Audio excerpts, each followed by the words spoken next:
Hello, everybody, and welcome back to Bowl TV in 2022 for the USBC Team USA Trials and US Amateur Championships. Happy New Year, everybody. We hope you had a great holiday season. My name is Aaron Smith with Bowl TV and USBC Communications, and we're excited today to be joining you from Gold Coast in Las Vegas. Team Trials coming back after a one-year hiatus in 2021. So the best in the United States here coming together, looking to join Team USA and Junior Team USA for the 2022 campaign. It's always a great event. We'll talk more about the details and get into more of the excitement coming up this week. But let's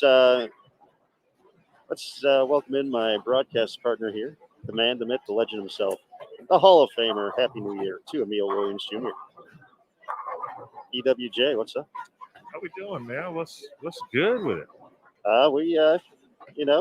Typical. No matter the year, we always find new ways to have some technical difficulties out of the gates. But we're here. We're ready. We still got nearly 80 minutes of the official practice session left to go here. So we'll talk a little bit more about what's going on. But Emil, it's great to see you here in 2022, man. It's good to be seen in 2022, Aaron. And thank the good Lord that I was able to make it to 2022, and you and everyone else that has done so. Those are the kind of things you can't take for granted. Having said that, though, very excited to be here because we didn't have this event last year for obvious reasons, of course. And that's been the theme so far from just, seeing people obviously we may haven't seen in a little bit, seeing some folks that are accustomed to bowling this event. This is kind of how they welcome in their new year also, and weren't able to do that last year. So a bit of a reunion feel, if you will, in that vantage point, Aaron. There's some excited folks, certainly. Folks were just happy to be bowling this event, and then obviously looking forward to what's at stake and what the week will provide overall. Absolutely. The reunion tour. I like that for their team trials. So, and definitely a lot of excitement in the Team USA world coming up in the past couple of months with our very own Matt Cannizzaro, who's on site right now and actually trying to take photos of us. It's very awkward. I'm not sure whether to look at him or the camera right now. This is true. But we'll have Matt on throughout the course of the week as well. Jason Thomas here with us to talk about everything going on with the Team USA trials throughout the week here at Gold Coast. We'll go back to the full screen here. And today is a very unique day with the practice session. So we're going to be jumping across here, but the practice session is, I don't want to say it's unstructured, but it's kind of free to everybody to kind of roam around. So we don't have necessarily a lane schedule for today. So players will be jumping from pair to pair throughout the course of the day. So we'll try and, as we see folks make their way to pairs around us, we'll try and make the switch and obviously talk about what's going on and what's good with these patterns. But first off, Team Trials practice day. The way this event works, Mr. Williams, as you know so well, is that we have 5 days of competition. There's 6 games apiece each day for the men's and the women's division. So we got that down. We know that's happening for you good folks. So competition will be kicking off tomorrow. Men's squad, women's squad. So the squads will always be separate throughout the course of the competition. The men start early the first day, and then the women's squad bowls, and then vice versa throughout the course. So 5 days. So we got that 5 different oil patterns. So a different pattern for each day. And the way the practice session is laid out is essentially on the monitors across the house. You have the day 5 or the number day. So day 5, day 4, day 3, day 2, day 1. And you have the feed of the pattern. All the patterns are posted on bowl.com/Team USA trials. So you can go out, you can take a look at the patterns. So, we're sitting, Emil and I, particularly behind lanes 55 to 58. So, right in front of us, we got day 5, which is the 36-foot pattern. Day 4 is 45 feet. So that's the short pattern, the long pattern for the week. But the low end of the house is probably where most of the folks are at right now, because that's going to be the pattern put out for day number 1. So that very first pattern for the week, the first 3 patterns are kind of falling to the middle range. Day 1 is going to be a 30-foot 8 condition, 2.865 mils. Asymmetric pattern, 2.2 to 1 on the right side, 2.05 to 1 on the left. Moving into day number 2. It's going to be a 40-foot condition, so a little bit longer. 41 on day 3. And then, as we mentioned, 45, that's going to be the long pattern for the week on day 4. And then 36 feet to wrap things up. The short pattern on the final day, day 5. So this is the opportunity for the players to make their way across the house, take a look at each pattern. Some are probably going to spend a lot of time on the pattern for day 1 just to make sure they get off to a strong start. A very important aspect of this event. But at the moment, we're currently on lanes 51 through 54. Yeah, that's where we're at. And this is the 45-foot condition. So this is the day 4 condition that you're currently seeing right now. So that's going to be a majority of the channels at the moment or throughout the course of the day, just based off of our location. Of course, here on BullTV.com, multiple channels to pick throughout the course of the week. We're covering lanes 31 through 58. Opportunities. There will be a full house for majority of the event, but a lot of opportunities to see your favorite athletes compete on Bull TV as they make their way through the week of team trials. This week is always very interesting for many reasons. One, the long format, but not only a long format, there's a different pattern each and every day. And that in itself obviously presents its own challenges. And really, as a player, for me, if I was bowling this event, and even how we look at it kind of from our vantage point and what we do for the event is each and every day, Aaron, is its own event. Because you're going to potentially earn different ranking points, and we'll get into that, how ranking points are determined, because it's very important to the format. And how team selections, Team USA selections happen, et cetera, et cetera. So you really got to hone in each and every day on what's happening on that day, what that challenge is, pattern-wise, how to attack it, what to do. And then once it's over, it's done. Because you got to move on to the next day. You might get a few extra hours because they're going to flip-flop men and women as far as what time they bowl. But so it's a long week. You hope it culminates for a player perspective, obviously, into a Team USA automatic qualification, a Team USA selection at large by the committee, perhaps, of course, a U.S. Amateur Championship berth into the stepladder finals, and obviously perhaps a championship, a U.S. Amateur Championship as well. Same thing for Junior Team USA. Those spots are also on the line as well. So there's a lot happening throughout the week, and it all culminates, of course, at the end. Final day, day 5, with not only day 5's pattern, we'll know the automatic selections, and then we'll see the U.S. Amateur that evening, and then we'll have the full Team USA selection and presentations that night. So, it's like a ramp up, right?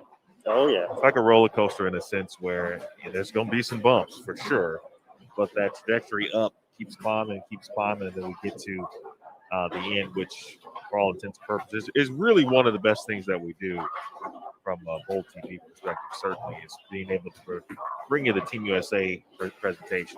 It's always a good time for some, certainly. There's some disappointment, obviously, for those who may or may not hear their name called, and that's also part of it as well. And one of the excellent description of the week there, Neil. And one of the things that you talked about, the uniqueness of every day being its own thing, of course, the point system, a big part of that throughout the course of the week, and something we'll be recapping day to day as things progress throughout the course of the week on BullTV.com from Gold Coast here for team trials. But it really is, and I was talking to a few folks about it prior to the start, is that it's such a unique format in the fact that you really have to kind of manage your expectations throughout the course of the week. It's you talk a lot about you can't win a tournament on the first day, but you can certainly lose it. And team trials is very real in that aspect. Real. With the way the points work, you're assigned a point based off of your spot in the field for each day. And so you want to have the lowest total possible. So having a rough first day is something that can certainly, hinder you for the rest of the week and, essentially take you out of the event right then and there. And in the same manner, we've seen players over the years who've, been steady throughout the course of the first couple of days. And, all of a sudden that last day comes up and, the extra pressure of, trying to earn an automatic spot on the team and all the factors that go with it. And all of a sudden, if you lose your ball reaction, lose carry for a couple games, and with the way the spots can fall so quickly, it is really. I'm certainly not jealous of what some of these players have to probably go through that final day, and looking at just the pressure of knowing what's at stake as well. So this is certainly means a lot to these players out here coming here for the chance to represent Team USA, Junior Team USA, for the 2022 season. Hopefully win the U.S. Amateur. Team trials is obviously a very prestigious feather in the cap, if you will, as well, to have in your resume. But it is very unique throughout the course of the week. And once again, with the point system, if you finish first for the day, you get 1 point. If you finish second, you get 2. So you want to keep that total as low as possible. And we'll talk a little bit more about just kind of the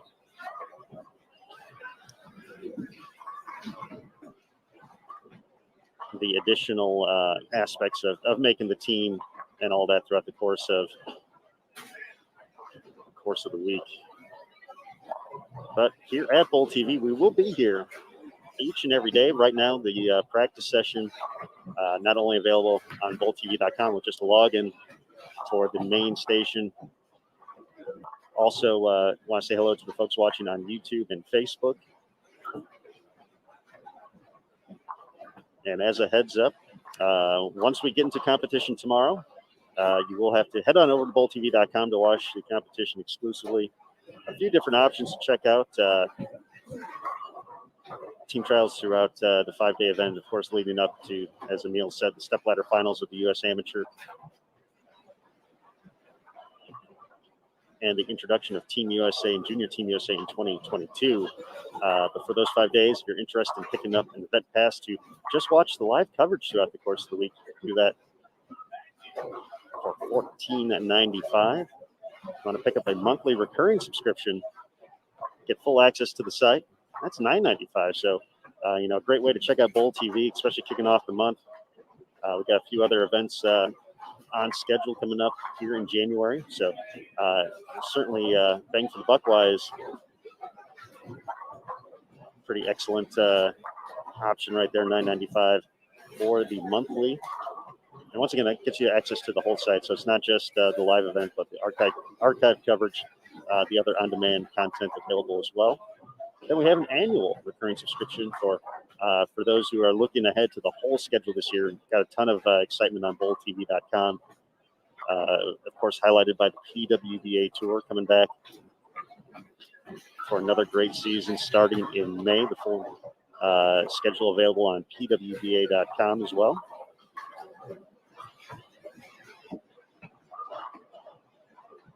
That price point is $79.95 for an annual recurring subscription. Once again, full access to bowltv.com.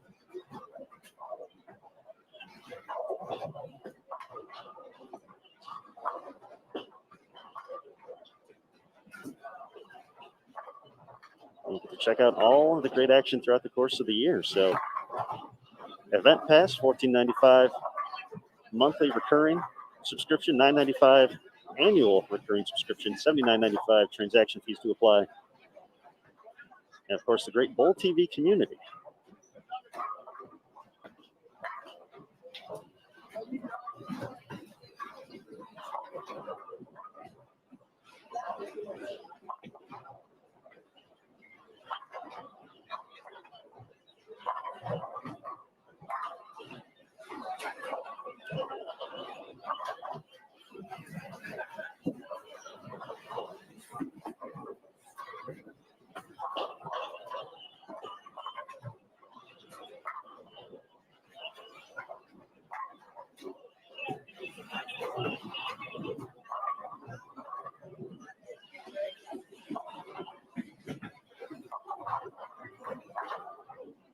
So taking a look at, and I saw Emil had addressed Brian's question in the chat. We will have the women's practice session a little bit later today as well. Coming up as we approach the halfway point here of this opening session. A lot of interesting stories and storylines to look at throughout the course of the week. Obviously, one of the cool things about this event, Team USA Trials, is having the ability to kind of mix the up-and-coming bowlers of this day and age. Many youth players, many collegiate players in the field this week, along with some of the established longtime players of Team USA, PBA Tour champions on the men's side, of course, PWBA Tour champions on the women's side as well. So you really get a great mix of the talent out there. So that makes it very, very intriguing to watch throughout the course of competition. So, we mentioned the collegiate side.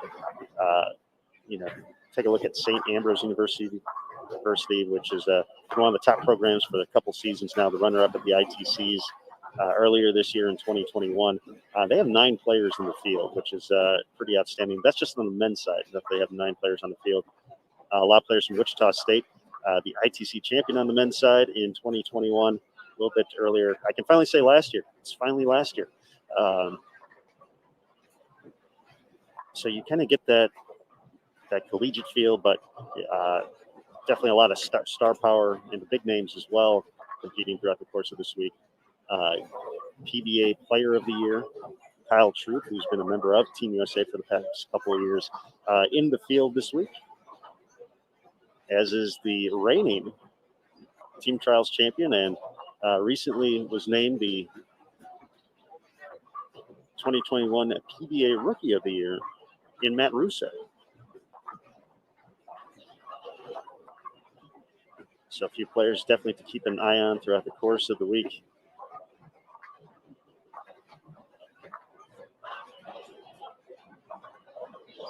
Jacob Buttriff in the field here as well. Past member of Team USA, fresh off a trip to Dubai to represent Team USA at the IBF Super World Championships.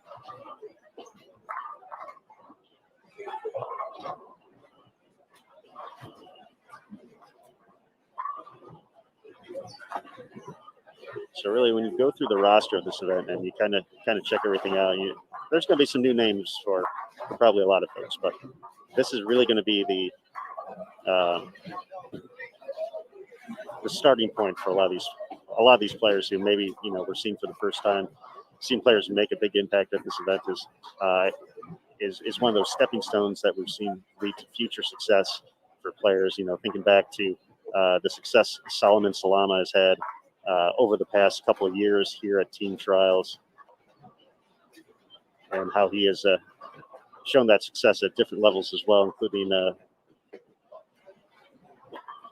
at the USBC Masters a couple of years ago here at Gold Coast. On the women's side, Mabel Cummins a couple of years ago put together a phenomenal final day pair of 300s.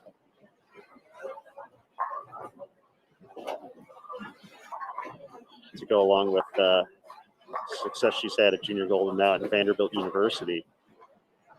So a lot of opportunities to see players for the first time, but names you will become very familiar with moving ahead into the future. A question from Julie in the Bowl TV chat, asking about the age range for Junior Team USA.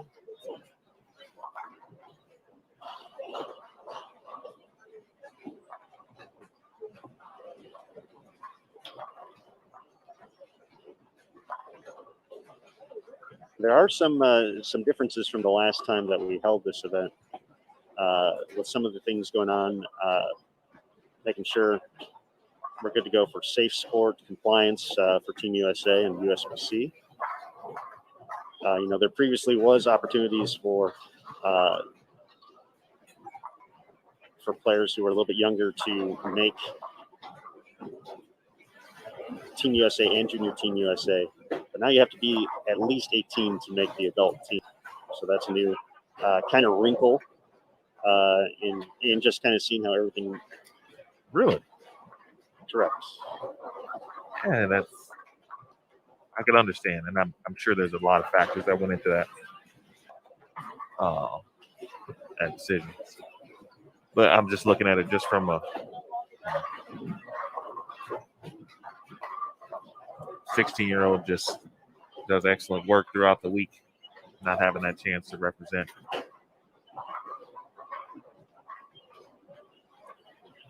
But taking a look at our good friend Matt Canizzaro's press release, he did have a line about that in there. Bowlers must be at least 18 years old as of the end of the 2022 event. So by January 7th, they would have to be 18 to be eligible for the adult version of Team USA. Otherwise, they're just eligible for the junior Team USA aspect of it. As far as the team goes for the junior side, that's it's actually a good question that we'll run down for sure to clarify, because I know just based off of some of the players who have earned spots from junior gold this year, that's where we kind of get into the players who are a little bit older, who are in the 19, 20-year-old age already.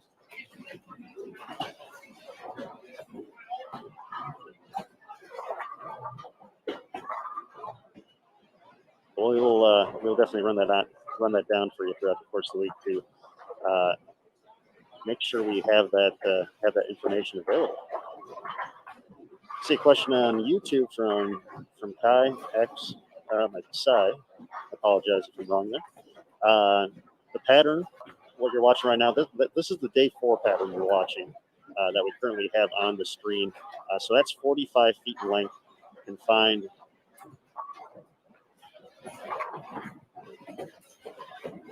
can find all the pattern information available at bowl.com/Team USA Trials.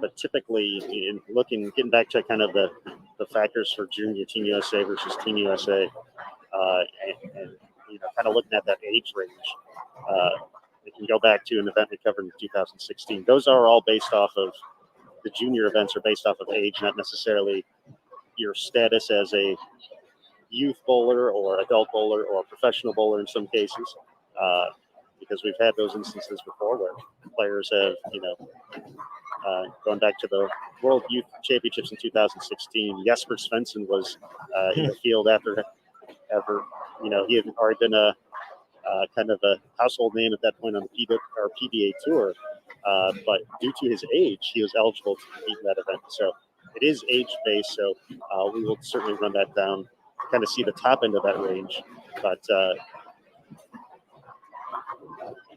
there is that one particular restriction for younger players making it onto adult Team USA.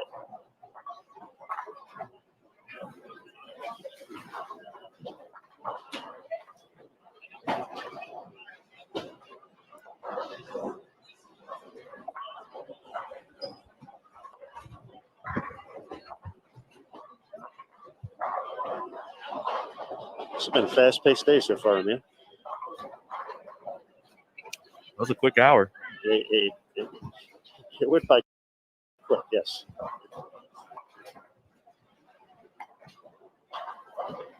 But we're back in business here.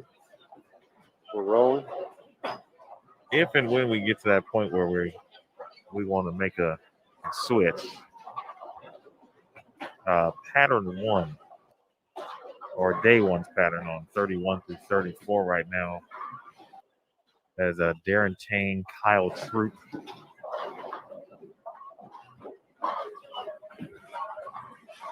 At least from what I can see.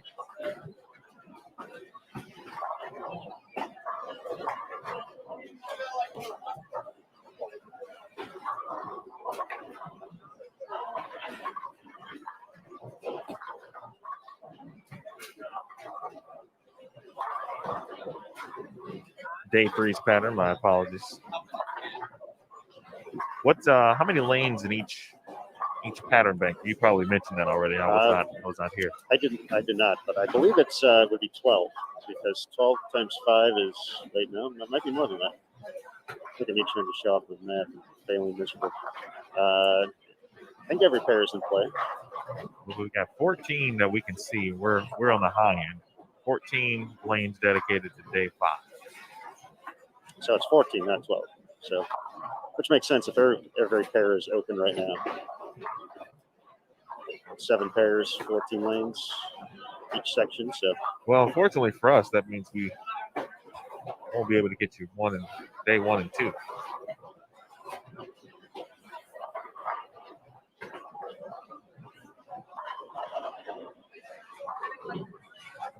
Well, I'm sure as Aaron mentioned already, the patterns are available. Not only online, but we've got them right there for you in the sidebar on bowl.com, or excuse me, bowltv.com. Yeah, that'll be the one-stop shop for information throughout the course of the week. So, lane assignments, oil patterns, daily updates, overall updates, U.S. amateur updates. There's a lot of moving parts to this event. That certainly keeps it exciting throughout the course. It's just that there's so many moving parts throughout the course of the week. Once again, looking at players jockeying for spots to try to earn automatic entries, and of course,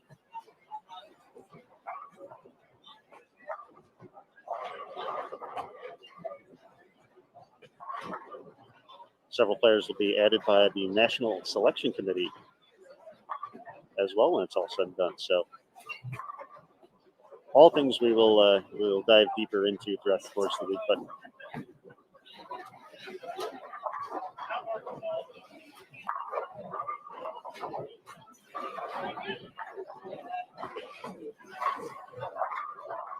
so we talked about the format, talked about the patterns a little bit.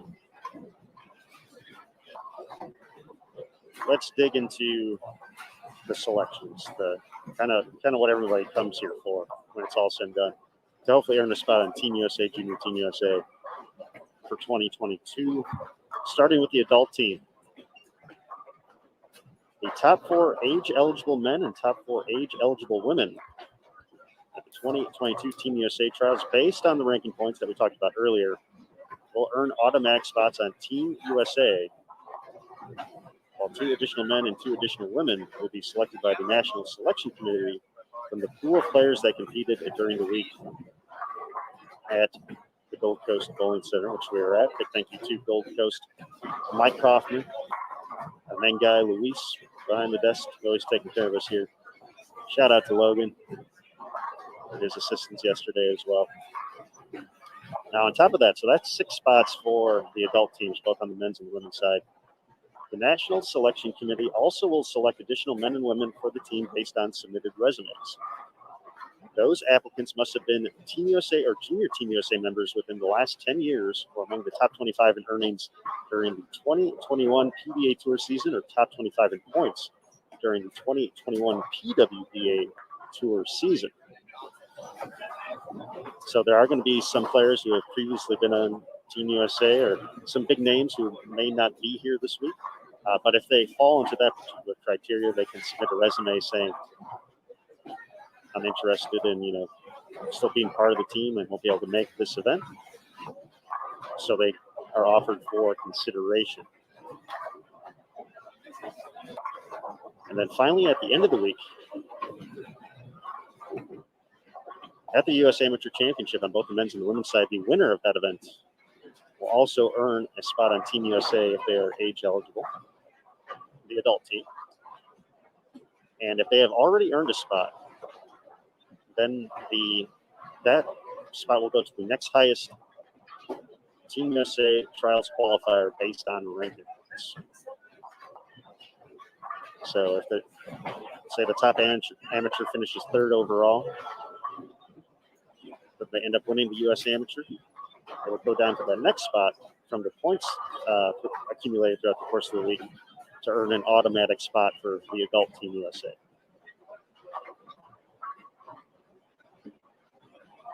On the youth side, the top 4 age-eligible boys and top 4 age-eligible girls, based on ranking points, automatically will earn spots on Junior Team USA 2022. 2 additional boys and 2 additional girls also will be selected by the National Selection Committee based on performances from either Team USA trials going on in the next couple days, but they can also consider their performance at the 2021 Junior Gold Championships, which took place in Indianapolis back in July. And going back to Junior Gold, there have already been 6 players on the boys' side, 6 players on the girls' side who have actually it's more than that. I'm going to take that back. It's a much bigger Junior Team USA moving forward. So it's actually going to be, there's already 12 players on both the men's and the women's side who have earned spots on Junior Team USA. For 2022. It also includes players who have earned their spots on the developmental team for U15 players. That's a pretty substantial number. Which, I mean, I feel like I'd have to look at it, but it might be the highest number of team members already entering at Team USA trials. If that makes sense. It is a full team for sure. So kind of taking a look at that, looking at the roster for. And before you get in that, Aaron, one thing I feel like I always remember or forget in certain situations is you never know, and sometimes we know, but sometimes obviously coaches and the Team USA staff certainly know that's their job. But there could be a plethora of international competitions that would, some kind of calls for a larger selection group from a team perspective. Mm-hmm. And so if you got at least 4 events, let's just say, during the season, you probably need certainly a good group to choose from because, from availability perspective, depends on when the events are, what time of year they fall, school is in place, certainly when we're talking about youth players, et cetera. So there could be a ton of stuff happening. And it's important to continue to grow the junior team as well, looking ahead to, those players, expecting to make the continued work in their game to eventually compete for spots on the adult team. Because, we've seen it recently over the past couple of years, some players electing to retire from Team USA after spending a lot of time on there. Tommy Jones and Chris Barnes on the men's side, Liz Johnson a couple of years back on the women's side. So although there's often several familiar names on the Team USA roster from year to year, you still have to be looking ahead to the future, making sure that youth program is just as strong, looking to bring those players eventually up to the adult team. And of course, one of the big news lines heading into this week as well is that Junior Team USA has a brand new head coach announced just a couple of weeks ago, fresh off for gold medal winning performance and team at the IBF Super World Championships. It was announced that Kelly Kulick will be taking over Junior Team USA as the head coach. He has been helping for the past couple of seasons as an assistant.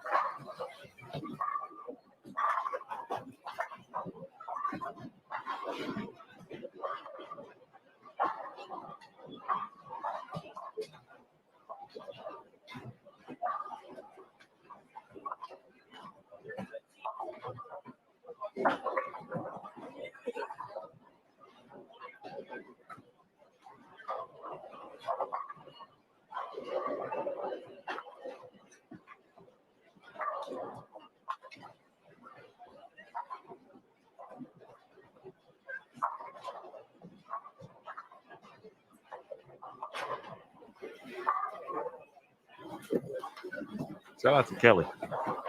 Absolutely. But getting back, yes, she had been an assistant coach. She actually helped out at the 2018 World Youth Championships in Detroit, coaching the team, and then was able to now move into this new role. So she's actually going to be here this week, but she's not competing. So that means there's going to be a new Team USA Trials champion on the women's side. After Kelly has won the last 2 editions of this 2019, and of course, a record-setting performance in 2020.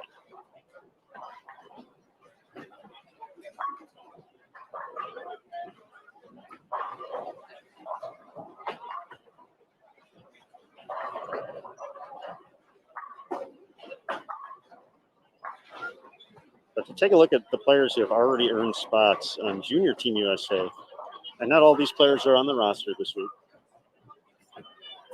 but players who earned spots on Junior Team USA 2022 through Junior Gold 2021 include William Clark, Cameron Crowe, Tyrell Ingles, Alec Keplinger, Brett Lloyd, and Michael Marmolejo. And then from the U18 portion of the event, Brandon Bone, Brandon Bonta, Zach Green, Jordan Malott, Spencer Robarge, and Solomon Salama. So that's on the boys roster. Additionally, from the U15 developmental team, Keegan Alexander, Trevor Ashby, Ethan Caruso, and Landon Jordan were all named to the development team for 2022. Looking on the women's side, from the U20 division, Mabel Cummins, Jordan Munt, Morgan Nunn, Brooke Roberts, Carolyn Thazier, and Jen Williams. From the U20 division, from U18, Lindsay Enos, JL Hammond, Jillian Martin, Amanda Njokis, Annalise O'Brien, and Victoria Verano. From the U15 development team, two-time junior gold champion Caitlin Abagania, Aaron Klemensic,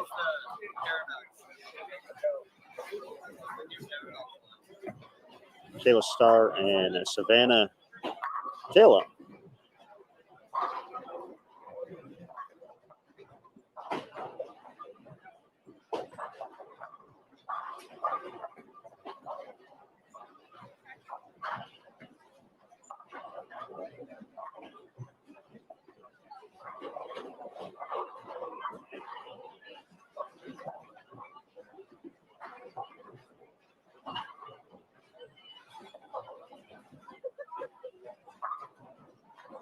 That U18 boys division that already has spots. I mean, you could take that team right now somewhere. I think that's one of the really telling things of how strong the youth portion of this is both of those players who qualified from U18 on both the boys and the girls side. It's aggressive. Those are squads that can go out there and you could put them on a team, and you feel pretty good about your chances at it. I tell you right now, I know Kelly Kulik was feeling real good about what's already, or I should say, who's already on the team, what's in the cupboard already as 2022 begins for the Team USA program, and specifically the Junior Team USA program. Those are very strong teams, and even going down to the U15 development squads. Listen, and I'm probably a little biased just because I watch Landon Jordan once a month put on a clinic on the Elite Youth Tour, but I think he's the best U15 bowler in the country, and he's on the development. That's, I mean, wow. When you read it off your Excel sheet, thank you so much for organizing your notes in that fashion. That is something. It's hard to compete with. The rest of the world, man, y'all better watch out.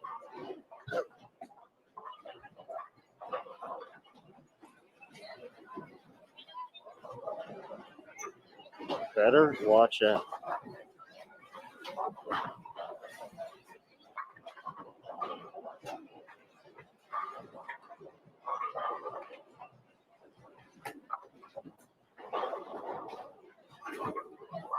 I mentioned a little bit earlier today that Kyle Troop making. Hi guys, how are you? Happy New Year. Kyle Troop making his way to lanes 53 and 54.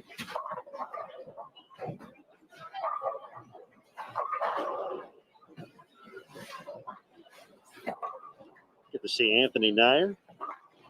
Spent a couple years on Junior Team USA.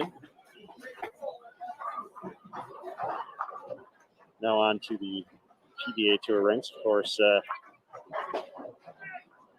making the show way back in 2021 now. We can say that. It's not this year anymore. It's last year. U.S. Open, course, picking up the 710.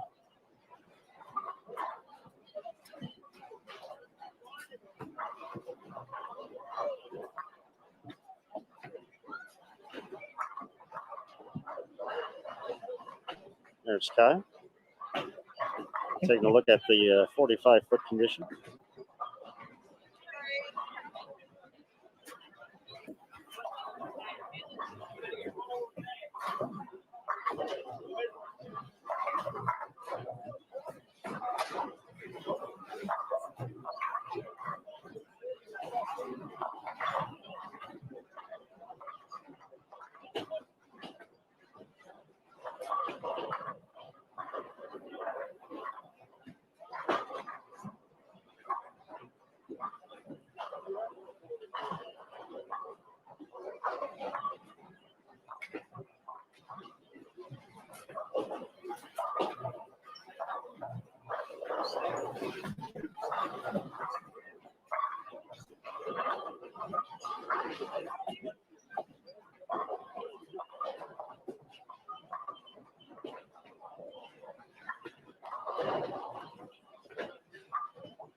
Got Jacob Butcher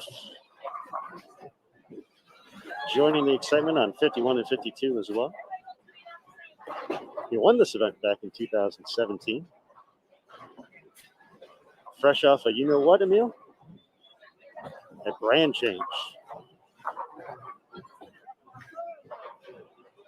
That's a theme. That is a New Year's theme as well, so be interested to see a couple players this week.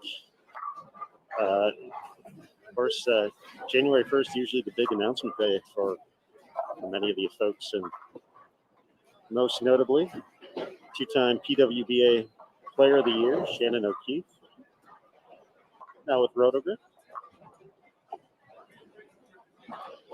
Our good buddy Andrew Anderson, now with Motive.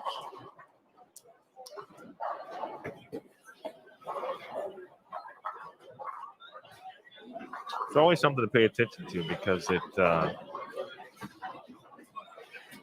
typically there is some level of adjustment, right? It may not be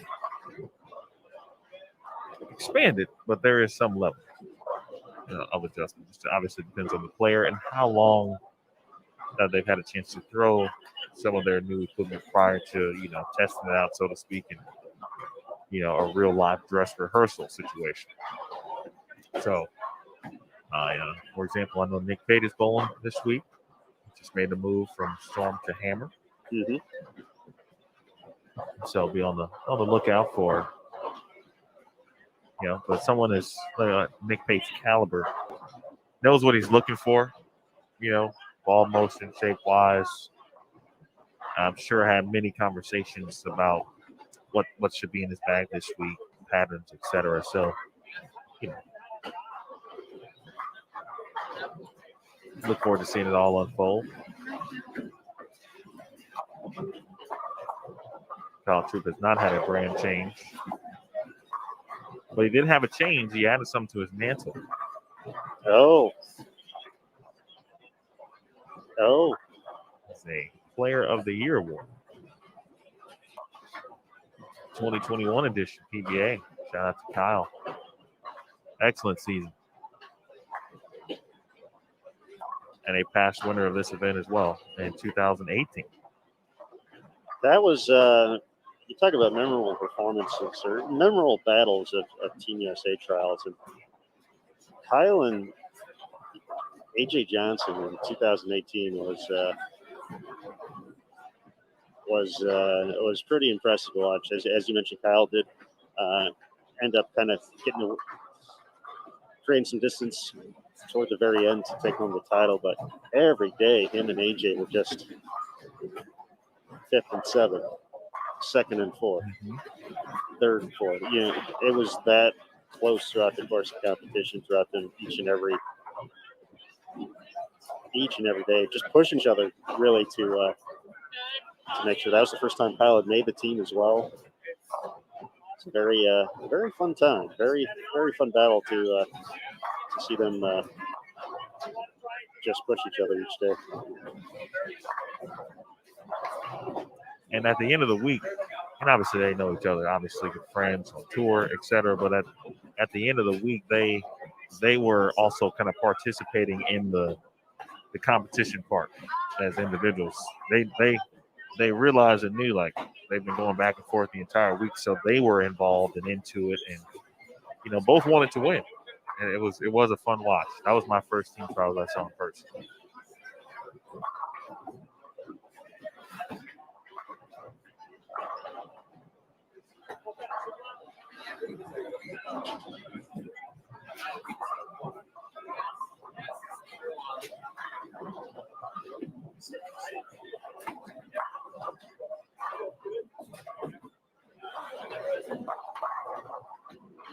Big shout out to the Brandolino family. Hi, Julie. Hi, G.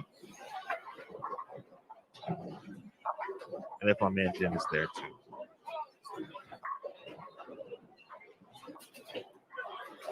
And everyone watching on Gold TV and YouTube.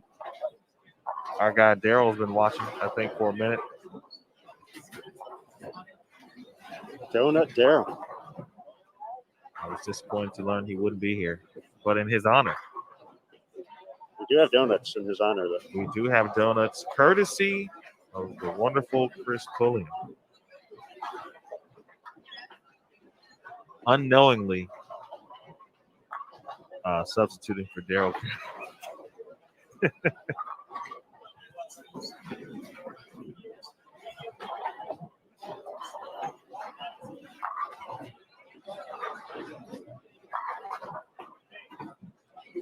We are in a very interesting position here this week.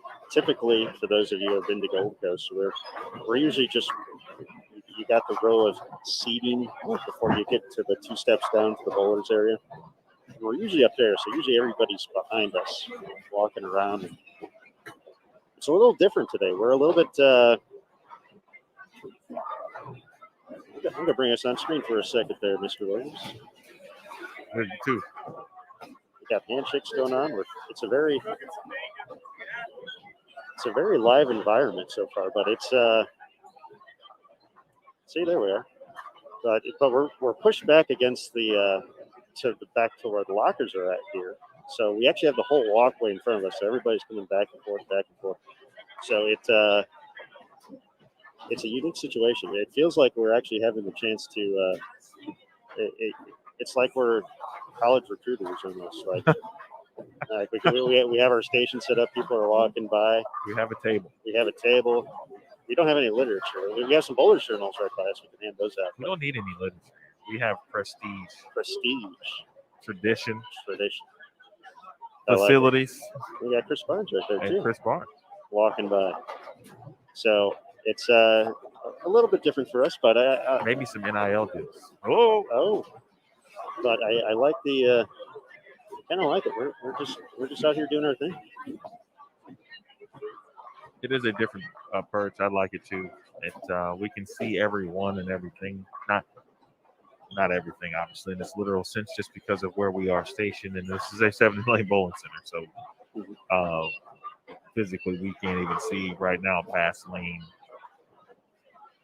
I can't see past 34, and I'm just looking kind of diagonally at the moment. But you get also you do see a lot of the. I talked about the reunion part at the beginning or the top of the broadcast, and how this event did not happen in 2021. And of course, later in the year, you started to see more events, especially from the USBC side, take place. And now individuals who are used to seeing one another at this event to open up their new years are seeing one another again. And it's just like, you can tell they're happy to, A, see those individuals, and then B, happy to be at this event. It does bring about something a little special, I think, for everyone involved. Because there is no feeling like, and when I do not know haven't had the pleasure of having, don't know what it feels like, but I can only imagine what it's like to, hear the national anthem after you've secured a medal for your team. So there's still no substitute in that regard, and that's what everyone is here to do this week, or at least have the chance to do at some point in their careers. There's still no guarantees. You got to put the work in.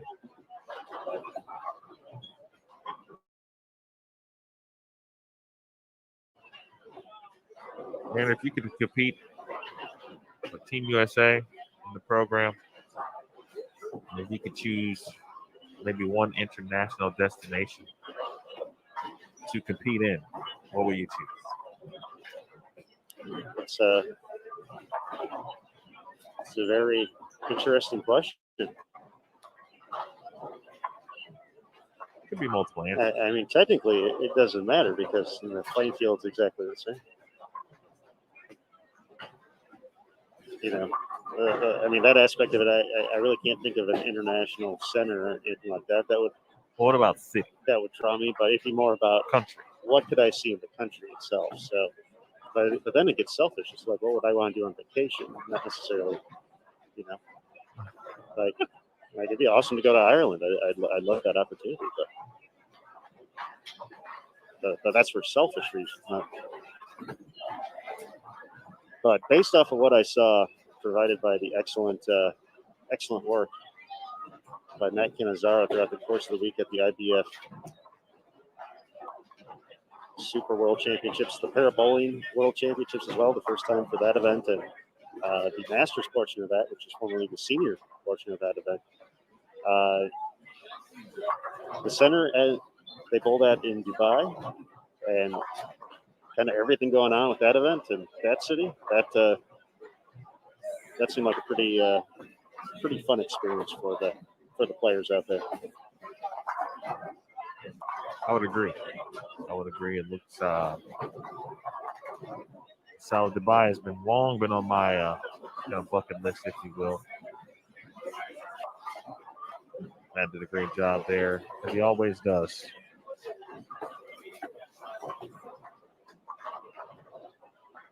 Got some JJ sighting going on here. A longtime member of Team USA over the course of the years.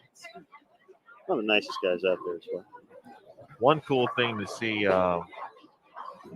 if you are in the building or could be here this week, because there is a kind of some uniqueness to it, to this year's event as well, but it's more of a technical situation. The normal main entrance to the Gold Coast Bowling Center is down. There are generally 2 escalators that handle the majority of the traffic. A couple stairwells also, and there's an elevator. It's a pretty small one though, so you're not going to get a ton of people on there at one time, especially in our current protocol scenarios. So the main entrance is now, or what used to be kind of the back entrance, if you will, is kind of now the main entrance, and it's on the opposite side. And so you kind of go up the stairs or an escalator, and as soon as you get up there, it's actually where the locker rooms are. Registration is there, and then the orientation, any additional meetings are also back there. It's kind of this long corridor, and then you kind of come out. And for those of you maybe have seen some bowling centers where you go down to either end of the center, maybe some centers have like a corridor where you can actually walk and see the lanes in a different capacity. So you could actually see all 60 feet by walking. And you get a nice kind of wide angle view of, from 1 to 70 in those senses. But back in the corridor, I didn't get a chance to see where the pictures began.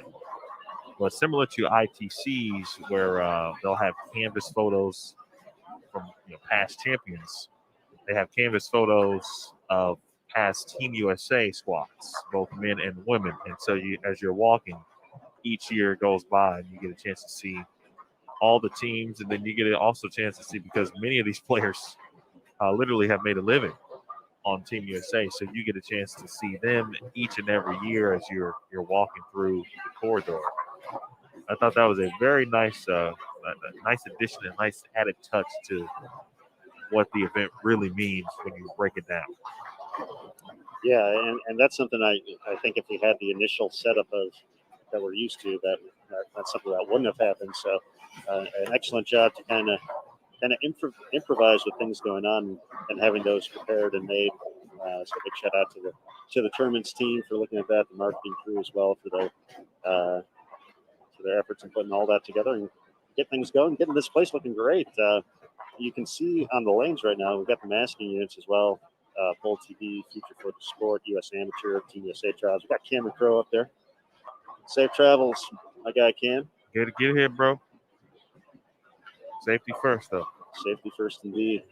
So, there was some weather issues out there in the Midwest, so hopefully everybody's safe out there. Chicago got hit. There's other parts of the Midwest that you mentioned, but definitely if you lived in the city or in surrounding areas, you definitely got your fair share of snow yesterday. So I know that there are a few folks who are going to be making their way to town today to start competition tomorrow. So for all those folks, hopefully safe travels and quick and easy flights, or as easy as they can get.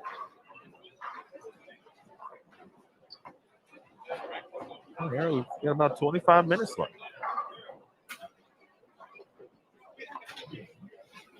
Well, how about that? Means we've been on for like an hour. Making it happen.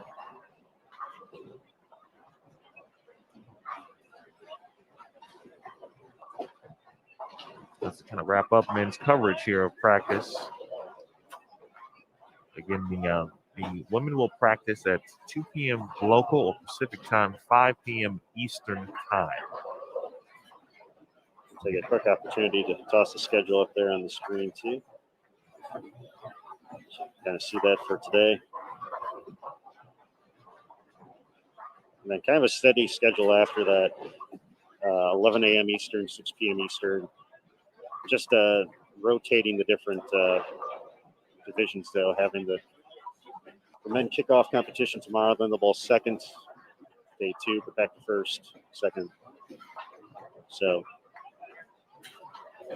not everybody has to wake up early all the time, except for us in the end. So that's the only downfall. Yeah. That's what they tell me.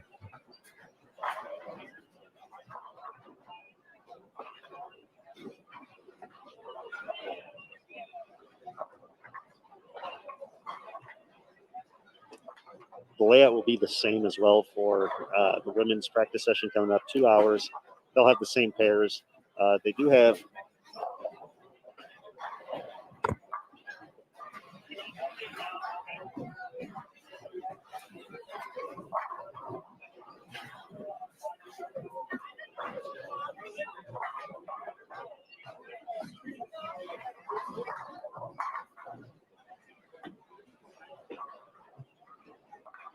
they will have the same lanes, basically, or the lanes will be plotted out the same way. So we'll have some opportunities to see pattern 4. Once again, a total of here on BullTV.com, we're covering lanes 31 through 58, along with having this commentary channel, which will hop around from day to day as we get the lane assignment schedule and we kind of get to see who's heading where. We'll jump around, but for those of you watching on BullTV.com, you do get to pick and choose from all of those stations. So if one of your favorite athletes happens to catch a couple pairs in a row, you can follow them from game to game, or if you just want to go a couple games without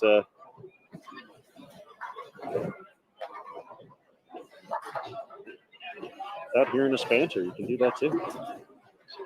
I know some prefer.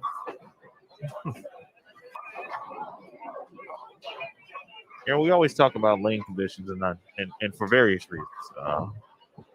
They're integral part of any event, especially this one because there are so many, and each day provides its own challenge.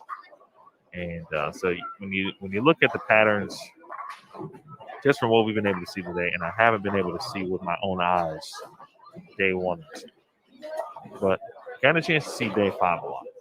I know day 5 typically is that chance for participants historically to kind of gain a few pins, pick up a few pins, make a run perhaps at the team or a better finishing position to have a chance at selection. that one to me, just based on what I've seen with my own eyes and even the graphs, looks the most cut and dry. Like here it is, it's a short pattern. Just do what you would do on a short pattern that would allow you to throw the most strikes possible. Don't have to get too crazy overthinking that one, is what you're saying. In my opinion, just from what I've seen, watching players, if you miss left, it's going to go left. If you're right-handed, if you miss right and you're left-handed, it's going to go right. If you are maybe too far away from the friction there, if you're trying to throw it away, you could miss the head pin. So most players that I've seen on that pattern look to be, for a right-hander, pretty on top of it, meaning they're a little bit closer to the friction. If you're taking the rule of 31 into play, you should be around the 5 board in that instance, which would be kind of a quote-unquote typical short pattern type playing ability, and that's vantage point. So that one looks like it's the most clear cut. I know day 4 has a huge wrinkle in it, to say the least, if you looked at the graph, which if you know anything about USBC events and who typically is involved with lane maintenance, you may have chosen the $8.99 Nick Hoagland special for day 4.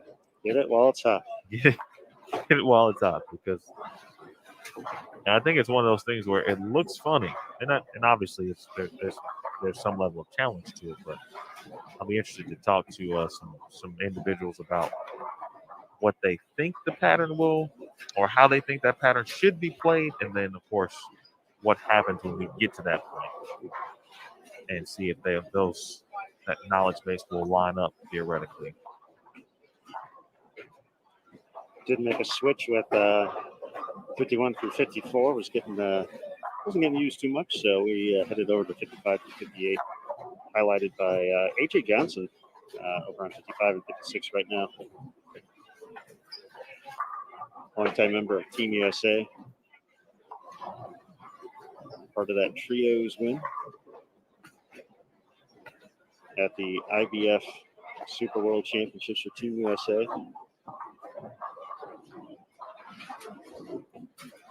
That was one of the great roll-offs. The event had a lot of excitement, but the roll-off for trios was pretty good stuff there. AJ stepping up in the 10th frame, throwing the big double.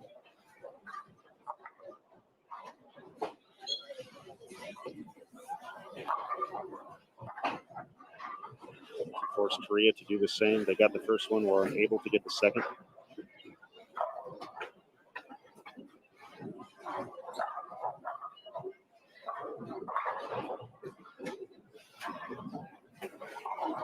Gold going to Andrew Anderson, Jacob Buttriff, Chris Prather, and AJ Johnson.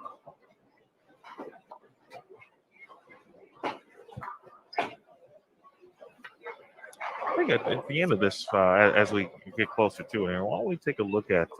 Did you go over the men's team per 2021? I have not. Okay, we can do that right now, though, if you'd like. Let's do that, and then you can think about who's in the field this week. There was a sold out field certainly on the men's side. Waiting list is always on the men's side. So, but the members of Team USA on the men's side for 2021, and most of them are in attendance here. There are, I believe, only 3 players who are not in the field this week.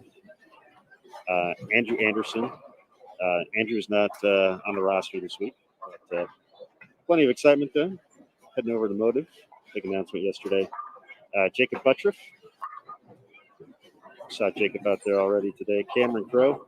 We mentioned Cameron is supposed to compete. He's fighting through some travel issues right now, so hopefully we'll see him here tomorrow. AJ Johnson, as we mentioned. Marshall Kent, scheduled to bowl this week. Michael Martell, who's on the team in 2021. He will not be competing this week, so I believe he's going to be over at the RPI event taking place over at South Point. So best of luck to Michael and all the competitors out there as well. Nick Pate, we talked about him a little bit earlier. He's going to be competing this week. Chris Prather is going to be competing as well. He was a first-time Team USA member joining the team in 2020. Matt Russo here in attendance. Kyle Sherman also in attendance. EJ Tackett not in the field this week. And then Kyle Troop, who we saw doing his thing a little bit earlier.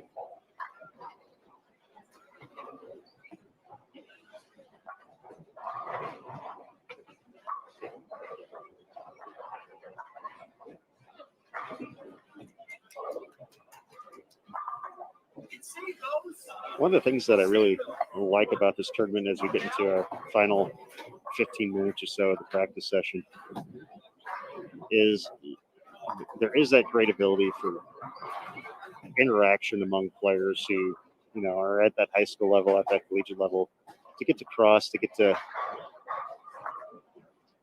kind of experience what it's like to see a professional bowler go through their tournament procedure, their routine, just see what kind of makes them tick while they're competing out there and why they're the best in the world. So, just saw AJ talking to one of the guys on his pair and, don't know if they know each other or not, or if it's just, kind of figuring things out. But I just love the fact that there's so many chances for everybody to kind of have that interaction throughout the course of the week. Because at the same time, I'd be like, if I was out there, I'd be like, oh man, that's AJ Johnson. Should I go bowl next one? That would be me. See, I'd be like that.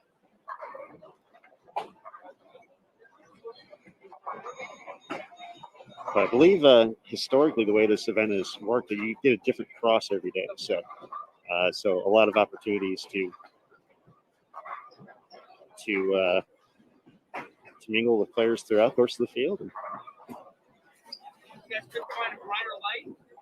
No, AJ, we couldn't.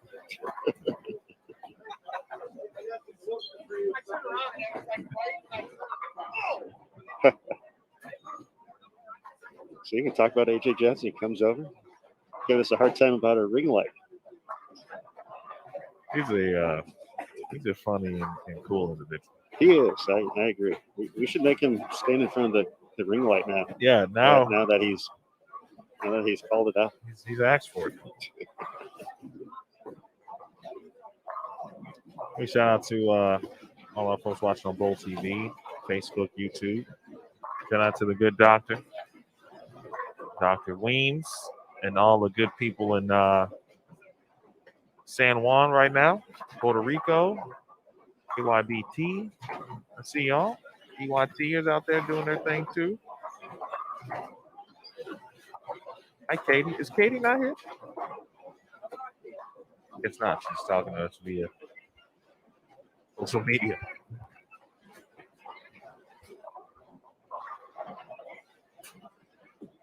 Well, that's kind of disappointing.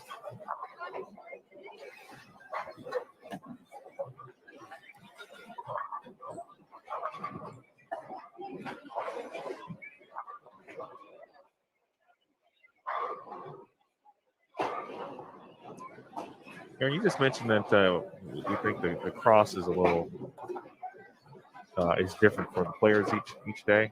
I believe so, yes. And if that is true, I think that's a good thing for several reasons. One,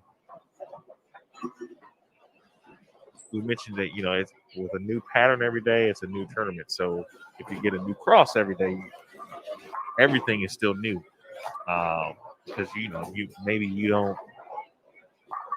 get into a rhythm of looking at who you're following all the time and trying to figure out that kind of stuff, and whether you're at a disadvantage or have an advantage, etc. That part's different. Perhaps you even meet some new people every day, right? Maybe there's some folks you've never talked to or had an opportunity, kind of what you were just describing in a sense as well. Hey, there's AJ Johnson, for example. Well, maybe you get a chance to bowl with AJ one of these days, and opportunity to learn in a different capacity. Learning by watching is, I think, also very important at this event. Yeah, I think that's. And obviously, AJ came up here, and we mentioned him. He's a bit of a jokester from time to time, and very lighthearted. Obviously, a very fierce competitor when he's out on the lanes. But I feel there's just probably and for each player of AJ's talent level who's out there this week, Kyle Troop as well, Matt Russo. I'm sure they all have things that they do in preparation for each and every shot. That's I'm sure thinking about things that I haven't thought about. You haven't thought about other folks. Maybe just that pre-shot routine, that focus that they have in between shots. Things of that nature. I think those are the cool things that I would be watching for if I was competing this week, is just to kind of see those mannerisms because, so often, if you look at, for a lot of these players who are in college, there's a lot of communication going on at a collegiate event between you and your teammates, but it's also that type of environment. It's loud, it's crazy, there's a lot going on. It's jam-packed with everything. So it's a very different environment, obviously, being on the individual side alone compared to the team event. But I feel there's a lot of small things to take away that you're used to. Potentially you're conversating, you're going around, you're doing things, you're joking with your friends, kind of similar to what you'd experience in a league setting. It's a little more formal in between your time on the lanes. But I think there's a lot to learn from just watching how those players. Have that focus from frame to frame to frame. What they're doing in between shots, as much as what they're doing on the lanes, can be a valuable thing to potentially add to your own game. Bowling is one of those rare sports, and we talk about this often, where youth, non-professional, amateurs can shoe up and compete along with professionals. And so, obviously, this event is no different in that regard. You're trying to earn a spot and be a part of the Team USA program. And so learning along the way and what makes certain players like an AJ, as we just used as the example, what makes him as good as he has been, has become, the intangibles, as I like to call them. So those are the things that get you to the end that when it's all said and done. Spare shooting, we don't need to go in depth about that. You got 5 patterns. There's got to be one constant. The spare shooting has to be on point.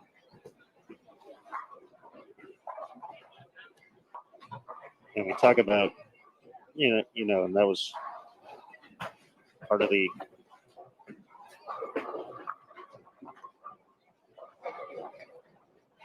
the conversation, just in looking at how the points work and how quickly, throughout the course of a day, if things aren't, going your way, your spare shooting can really kind of keep you in the mix. Because if you're having a bad day, you're in 50th, 60th, 70th place, it's still usually pretty crowded. There's a lot of spots still to gain, and that portion of it, if you can get down to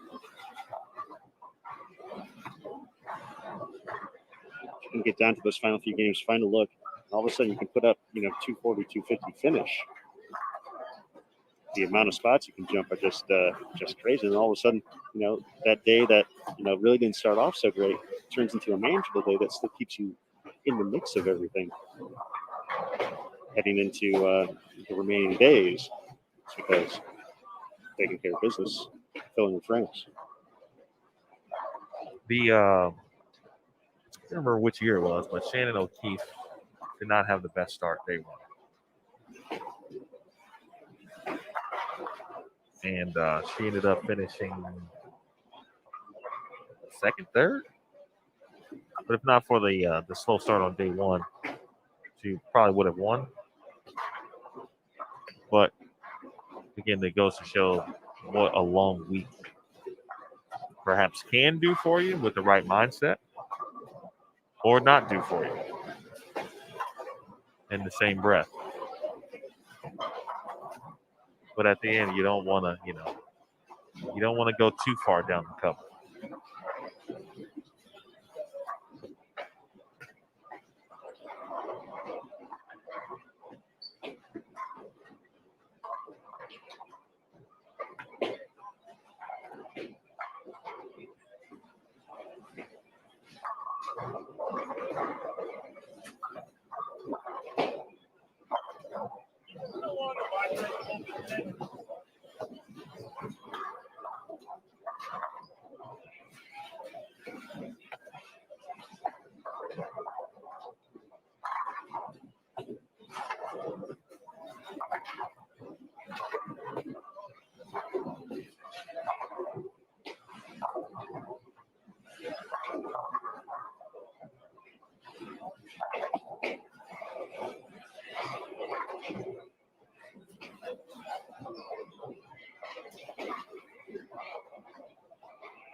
All right, just a couple minutes left. The official announcement from Robert Gotchel, taking care of business for us this week.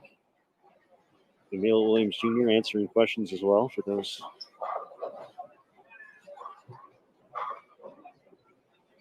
around our lanes 55 through 58 setup here. Matt Cannizzaro standing by us. Look at Matty C over here. You want to bring Matt C in?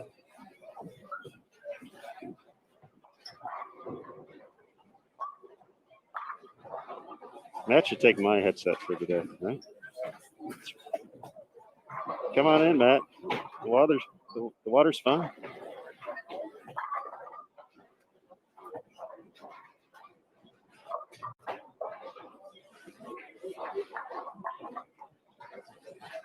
Matt's got some stuff to take care of, so we're going to get him in here, though, this week. Matt Cannizzaro, folks. Team USA extraordinaire.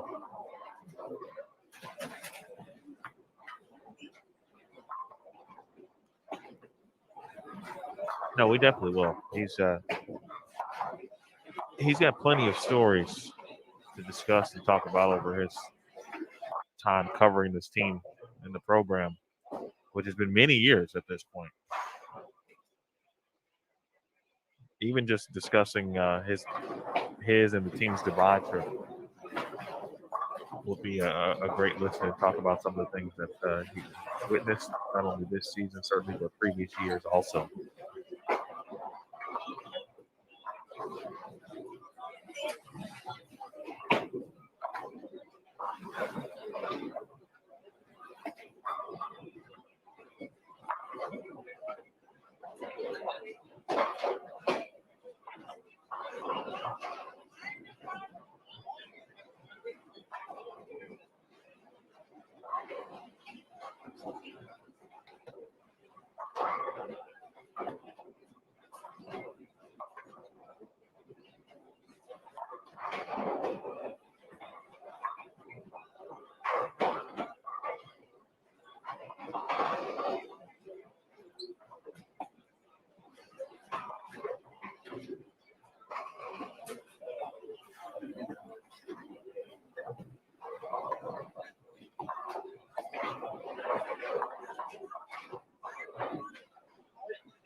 So once again, we'll be back at this for the women's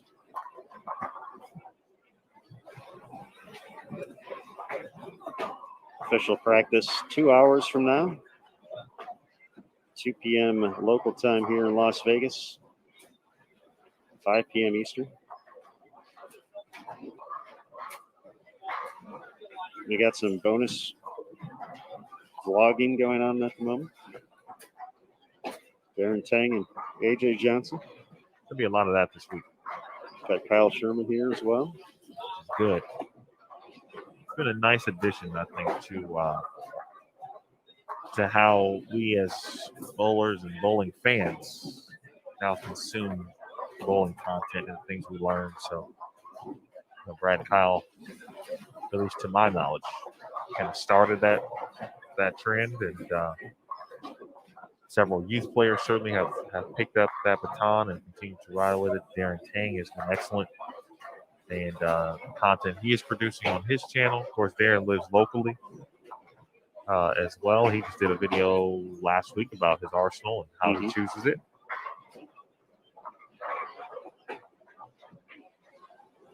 Hopefully, Aaron and I will make one of these vlogs or two this week.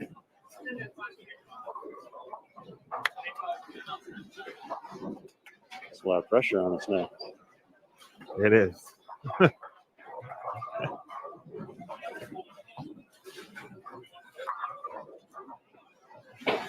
think I'll just be in the background of one of them. Athletes, your 2-hour practice session is now concluded. Number deliveries, please. Once again, your 2-hour practice. Shout out to Bruce Hall, too, by the way. Athletes, your first round of competition will begin from 9:30 at 8 a.m. 8 a.m. is for school. Warm-up will begin at 7:50 a.m. Athletes submitted the during orientation will begin here in 15 minutes.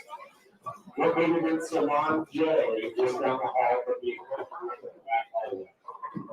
We thank everyone for coming out this morning. It's going to see you tomorrow morning for round one of the men's competition during the 2022 TCUSA Class. Once again, your 2-hour practice session is now complete. All right, our announcements have wrapped up. Bowling for the day is, at least here on the men's side, complete. Potentially have a few players who will be back here at Gold Coast. We had a lot of players out on the lanes yesterday as we were setting up the equipment, getting the opportunity to get comfortable with their surroundings. Work on those final few adjustments prior to coming out here and making sure they're ready to go for the practice session. But it appears I'm going to bring us back on the screen here, Emil, so we can wrap this thing up. There we are. We're standing. We're literally sitting right next to each other. Like, you see, there's my guy right there.